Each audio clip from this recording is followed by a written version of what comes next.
Here, keep doing that. This is bad. That's so bad. Happening Z hood.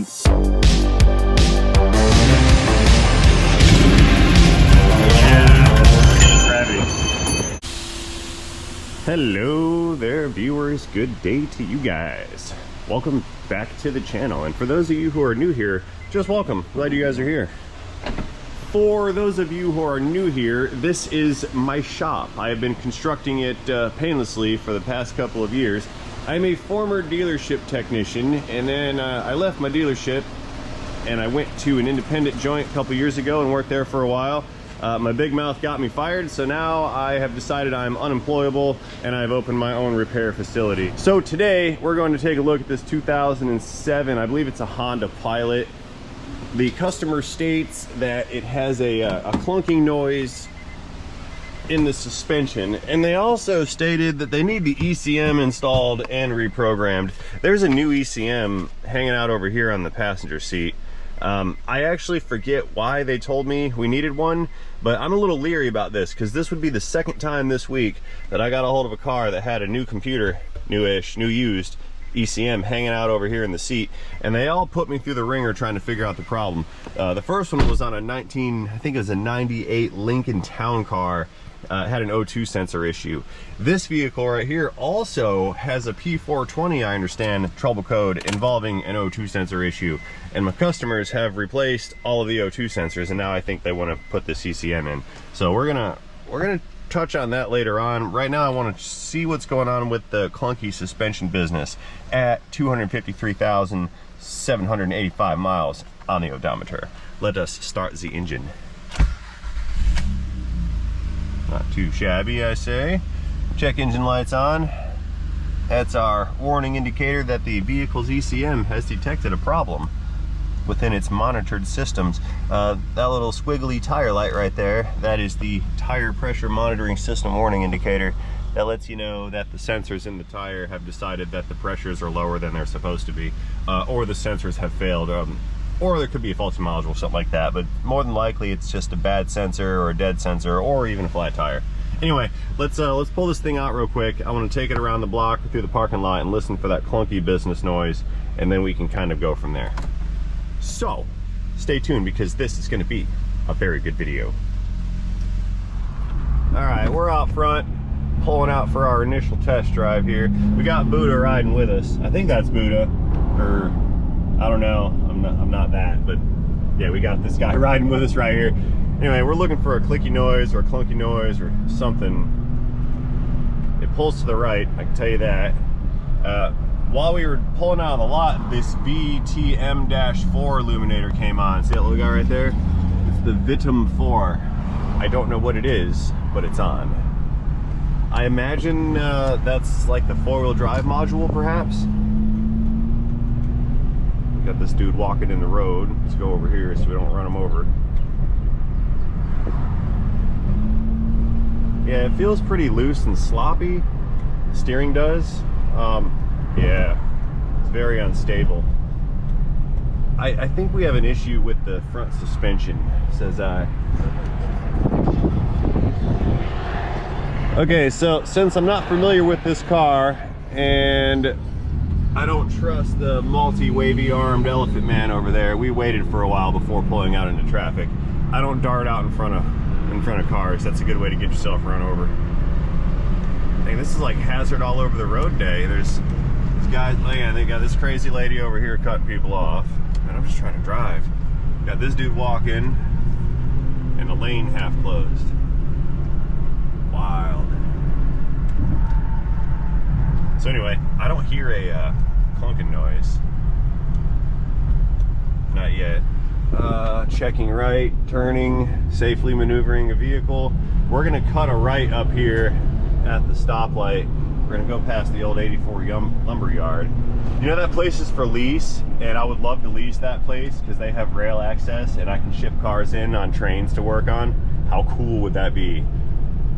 But the lease is like $25,000 a month. And just no, can't lease it. Anyway, I'm gonna go over the railroad tracks that are back there at the old 84 lumber lot, and We're gonna listen for some clunk noises. Waiting behind truck. Man, this is a interesting test drive. I'll tell you what, maybe I should just drive around Bradenton all day and record some of the local scenery. It's quite fascinating. We have these interesting like building features where you can go from meh neighborhood, you cross the road and it's a real nice section, and then cross the road and it's like a trailer park, then cross the road and then it's a really nice section, and then cross another road and there's like a homeless camp. Like this is the weirdest town ever in the history of all towns, because there's no like, it's all just this big mixing pool of different types of living situations. There we go, I'll put it that way. Very good. So anyway, I ran over those tracks. I didn't hear any clunking, but the steering wheel was just blah blah blah blah blah blah blah blah everywhere. It was flopping around all over the place. This thing does not feel very stable. Yeah, I don't like it. Like the steering response is not proportional to the vehicle's response. It doesn't seem to be properly balanced. Anyway, let's head back to the shop, throw this thing on the lift. We're gonna pick it up and give the undercarriage a visual inspection for any kind of destruction. There's gotta be something going on here. We're gonna find something. Yeah, we're almost at 300,000 miles. There's something wrong with this car. Oh, by the way, before we get back to the shop, let's get through a couple little disclaimers here, okay? This is mostly going to apply to the new people. See, I mentioned earlier I was a dealership technician. Now, one of the things you do when you're working on vehicles and diagnosing things is you've got to integrate to your car with like a laptop or some kind of computing device so you can talk to the control modules. Yeah, this is real clunky. And because of that, sometimes you need to drive a car. I'll go in right here. Sometimes you need to drive a car and you'll tend to have like a laptop with you while driving said car. And so you're driving and using a laptop. So first things first, let's not yell at me for having a GoPro strapped to my face while I drive around, okay? Because you clearly saw I was driving safely. Second thing, this brings me to the second point actually, is this is a high stress job and a high stress environment. It always has been and always will be. And because of that, people that work in this environment, they tend to cope with things a little differently than regular non-automotive working type of people. And this probably applies to all trades. So basically what I'm getting at is we like to make fun of things and take things lightly and kind of turn it all into a big running joke. If you don't like that, and if you're super duper super serious about everything, this might not be the channel for you, okay? I'm not trying to cause any hurt feelioma, but we have to manage our expectations. This is a new car that showed up when I was not here. Interesting. Anyway, now that disclaimer's over with, let's get back to the meat and beans of the topic here. What do you say?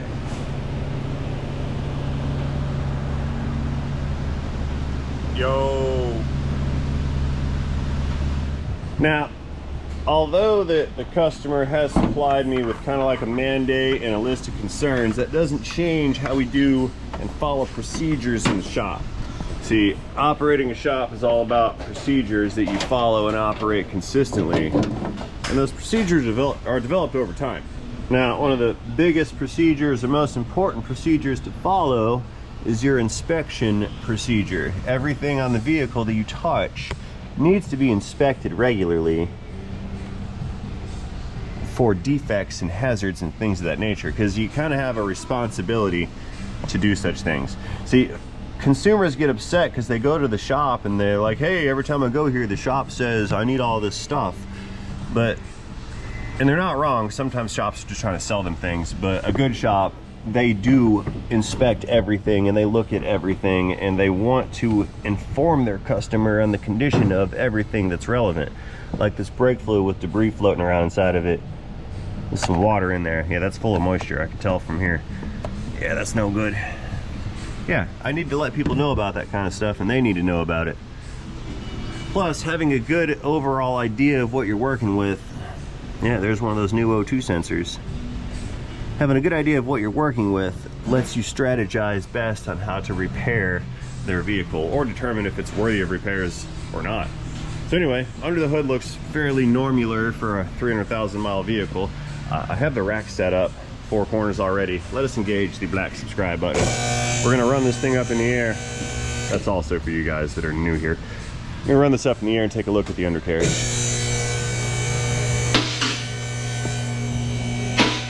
Okay, rack's looking good. Let's give it a safety shake. Back right here. That's good. Toledo mud hens. I was just in Toledo like 2 weeks ago. I was up in Michigan area visiting A-Rod. Power Stroke Tech Talk with A-Rod. He works on Ford F350s and F250s.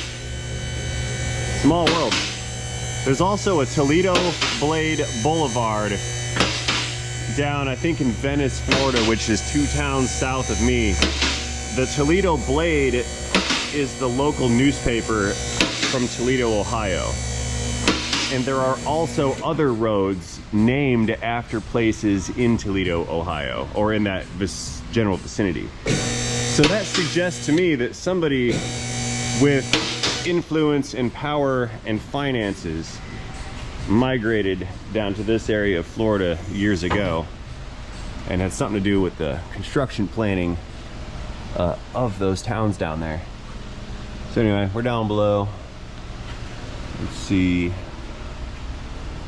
Don't even know where to start. There's a lot to look at here. Yeah. A little bit of rust corrosion business. All right. That's not okay. Yeah. See that? That's a control arm. Or control arm. That's a subframe bushing. Oh no. Oh, that is bad. What else we got here? Yeah, there's a torn bushing there on this rear control arm. So yeah, that's what it's supposed to look like. See that?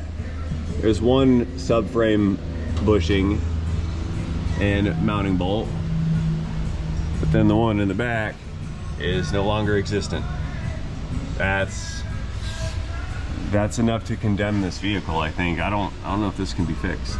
That's bad. I wonder if the bolts tore out of the unibody, or if... Yeah, I think the bolts tore out of it. Okay, moving on. Let's see, they said their 4-wheel drive doesn't work. It is... I think it's locked into 4-wheel drive at all times, maybe? Let's see if that works. That's open. That one's open. The drive shaft doesn't turn. I don't know enough about it to know if that's correct or not. Anyway, let's move forward and inspect some more stuff for destruction. See, we got new struts in the front. That's nice. New sway bar links. Looks like these lower control arms have been replaced, so we're trying to mitigate the flippy floppiness. Let's see, you got an oil leak somewhere. That's an engine mount. So the front subframe is attached to the vehicle, mostly. Yeah, here's our mounting point for the front side. That is in fact attached. Someone's calling me. I wonder who it is. It's a FaceTime video. Hello? Hi. Who are you? It's me. Oh, I didn't recognize your phone number. Okay, I was like, who is FaceTiming me? I don't know this. Yeah, you're on your iPhone, yeah? Yes, here we go. Ready? Hang on, I'm recording us. Oh no! Oh, that is so bad. This is what happens when people don't bring me things like they're supposed to. Yeah? It's like coming out in chunks. Yeah. Dude.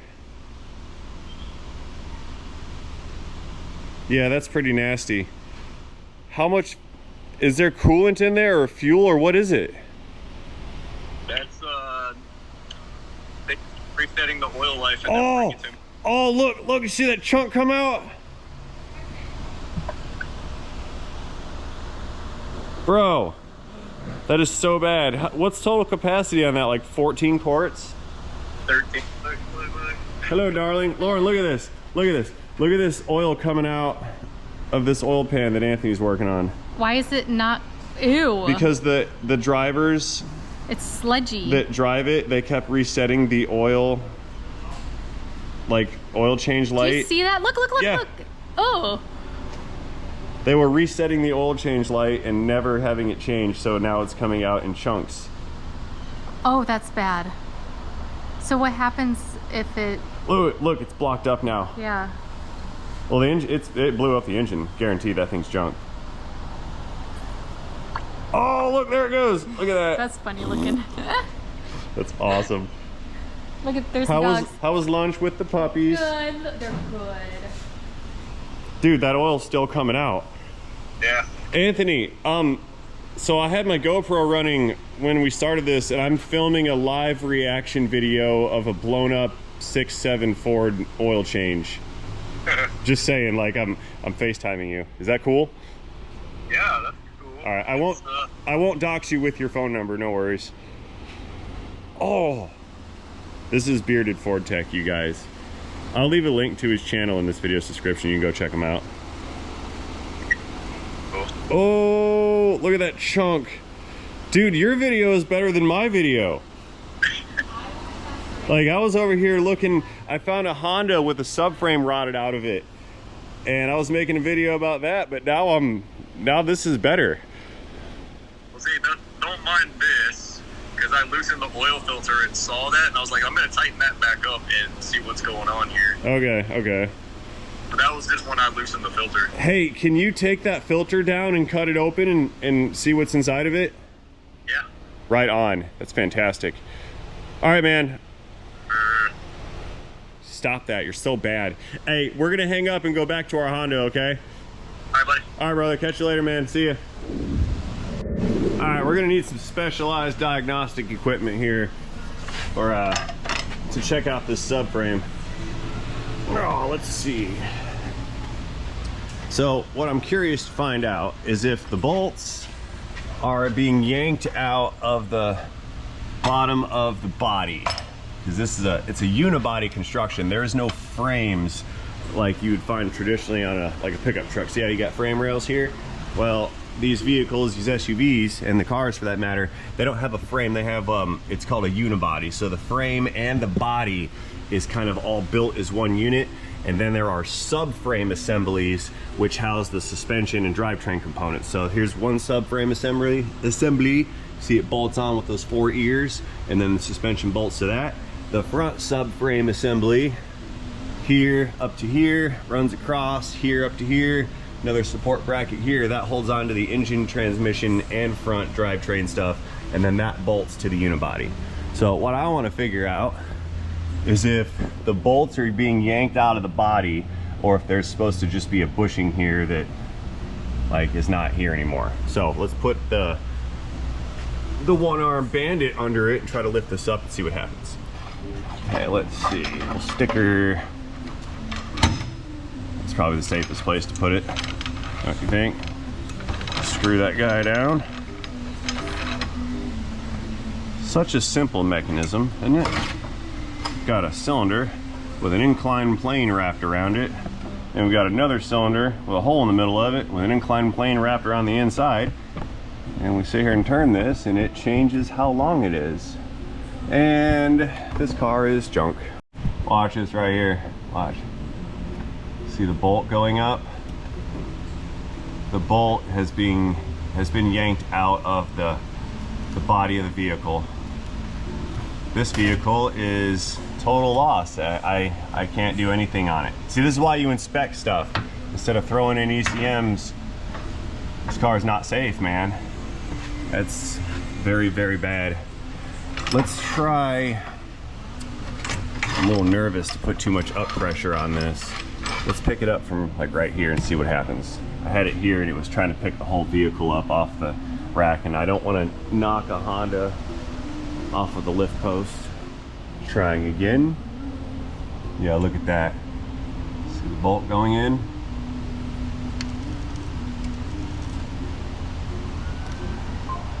Here, let's add some light to the subject.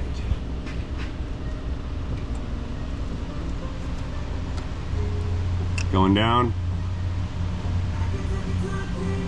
Oh yeah, that's bad. Yep, all doney.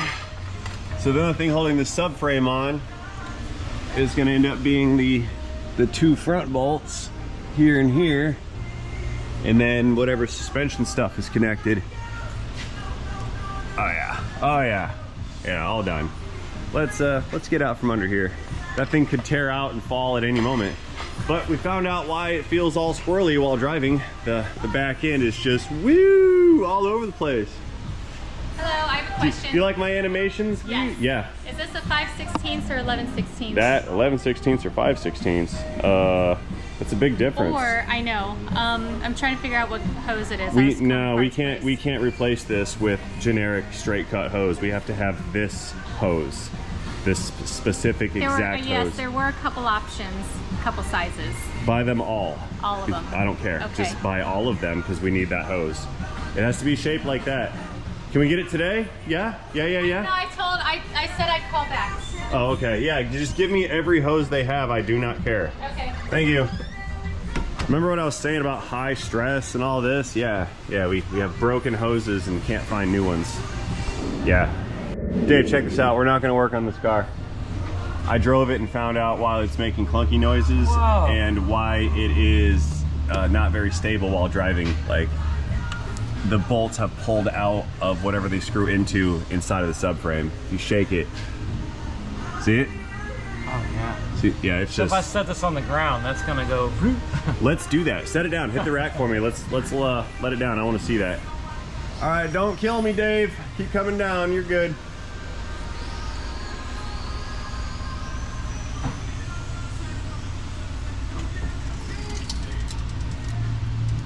Keep coming. Keep coming. That's it. Really? It's stuck like this. Yeah, now it's stuck. You jump on the trailer hitch or something? It's like stuck this way now. Oh, this is so bad. And yeah, it's not supposed to be that way. But yeah, it's just here now. Will you pick up the rack and take the weight off? I want to see this back side and see what this one does. I wonder if the front subframe bolts are bent now. Or like the front rear subframe bolts. It didn't do anything. All right, yeah, let it down.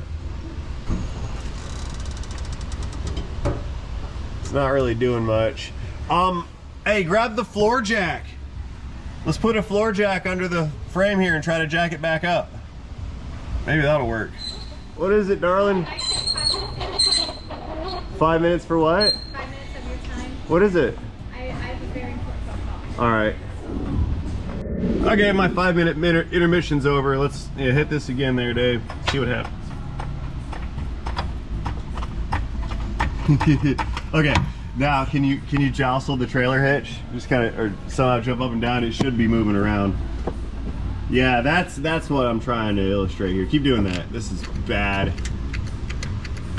That's so bad. Yeah, and the other side. Let me see the other side. Keep doing it. That was not as bad. All right, yep, we're all done here, man. I'm afraid this car is unfit for the road and cannot be serviced. Yep, I'm not gonna do any work to it. Can't help them. It's over. Rear end's blowed out. It's junk. Party over. End of story. Can't fix it. I declined services. I'm really sorry, fellas. I know you like your car, but this one, that's no bueno for me, man. We can't do it. I've seen enough. So, unfortunately, I'm gonna have to bring this one to conclusion. I have nothing more to offer you than a car that I need to suggest be taken off the road. Unless somebody can fabricate and weld things and wants to cut open the floor to go in there and like weld in new structure, but that's outside of my my skill set, so there's nothing more I can do. So having said all that, we're gonna close this video out. As always, I'd like to thank you guys for watching this video. Let me and the rest of us know what you personally think about this situation in the comment section down below this video. Do not forget to engage that like and subscribe button while you're down there, and most importantly, have yourselves a great day. See you guys later in a video, in a Honda, in a subframe, in a transmission.